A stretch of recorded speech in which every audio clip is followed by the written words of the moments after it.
রানীনগর থানার রাজাপুর এলাকায় ছাদ থেকে পড়ে মর্মান্তিক মৃত্যু হলো এক ব্যক্তির। ঘটনাটি ঘটেছে বুধবার রাত 9:30-10টা নাগাদ মুর্শিদাবাদের রানীনগর থানার সীমান্তবর্তী রাজপুর এলাকায়। মৃত ব্যক্তির নাম বিপ্লব মণ্ডল, বয়স 38 বছর। ঘটনার পর রাজাপুর এলাকায় ব্যাপক চাঞ্চল্যের সৃষ্টি হয়েছে।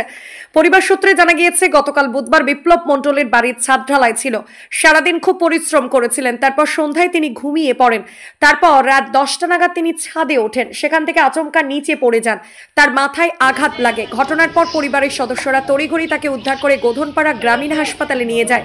সেখানে নিয়ে গেলে কর্তব্যরত চিকিৎসক তাকে মৃত বলে ঘোষণা করেন।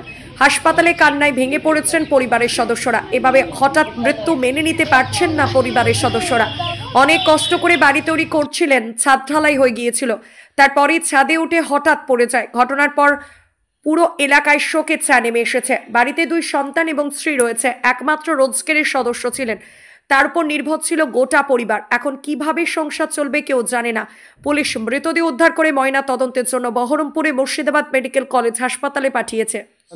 কাজ কাম করেছে, গরিব মানুষ। কাজ কাম করার পর রাত্রে প্রসাব করতে উঠে ঘুমে ঝুঁকে পড়ে গেছে। না না, নেশা করেনি। আলাপাড়া একটু সারাদিন ঢালাই করছিল বাড়িতে। মিস্ত্রি ছিল, আরো লোকজন ছিল। হ্যাঁ, নিয়েছিলাম।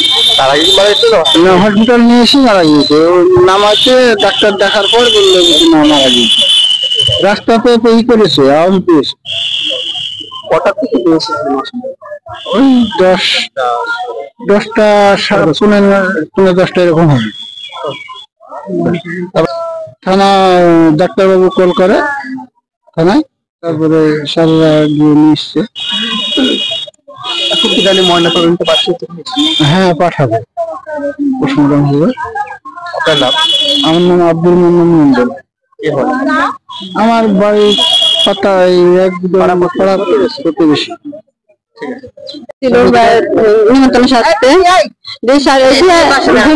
ঘুম থেকে উঠে আমরা পেশা ফিরতে উঠেছে, ছাদে গিয়ে উনি একটু পড়ে গেছে। দিয়ে শব্দ হয়েছে, যাই দেখছি যে ডাকছি, এদিক ওদিকে দেখতে পাচ্ছি না। নিচের দিকে লাইট মারে দেখছি যে হলো পড়ে আছে। দিয়ে যায়, সে দেখে নিয়ে আসা হয়। হ্যাঁ, নিচেই। তখন ছিল যে, তার জন্য হসপিটালে নিয়ে আসলাম। যে গাড়ি থেকে নামানোর সঙ্গে সঙ্গে বিমান তখনই বেড়ে গেছে। ঘটনাটা কখন ঘটেছে? 9টার সময়। তাহলে কি শুধু ঘুমের ঝুঁকি পড়ে গেছে? হ্যাঁ, ঘুমের ঝুঁকি। আপনার নাম? আমার নাম শিখা মণ্ডল। আপনি কি এখন? স্ত্রী।